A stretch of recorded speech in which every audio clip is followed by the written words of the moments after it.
Jaya dan Badan Narkotika Nasional Provinsi Aceh menjalin kerjasama dalam upaya pemberantasan peredaran narkoba. Kerjasama tersebut ditandai dengan penandatanganan kesepakatan bersama oleh kedua pihak yang berlangsung di kantor Bupati Aceh Jaya.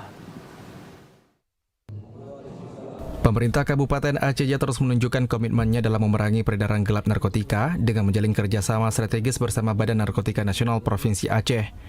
Kepala BNN Provinsi Aceh Brigjen Pol Dr. Dedi Tabrani menyampaikan kerjasama ini merupakan langkah strategis dalam memberantas penyalahgunaan dan peredaran gelap narkotika di Kabupaten Aceh Jaya.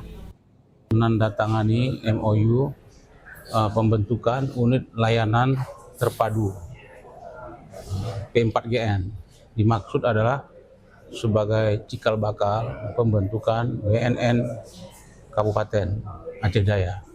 Karena itu kami membuat MOU dengan Pak Bupati dan beliau bersedia membantu menyiapkan lahan untuk area atau pembangunan BNN Kabupaten Aceh Jaya.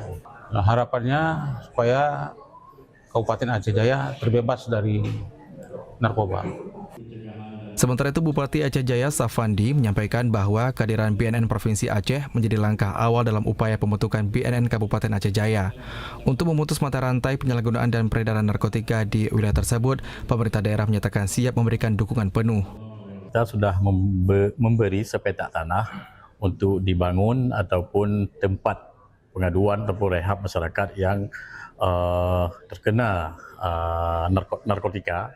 Apalagi tadi informasi dari Bapak Kepala BNN bahwa laut kita ini sudah menjadi lautan untuk keluar masuknya narkotika. Maka oleh karenanya Aceh Jaya pastinya sangat berharap itu ada seperti di Kota Banda Aceh yang langsung di bawah BNN Kota. Dengan sinergi antara pemerintah daerah dan BNN Aceh, Safwandi berharap kantor BNN dapat segera hadir sehingga upaya pencegahan penyalahgunaan narkotika di tengah masyarakat dapat dilaksanakan secara lebih cepat dan tepat sasaran. Dari Aceh Jaya, Musliadi, TVRI Aceh melaporkan.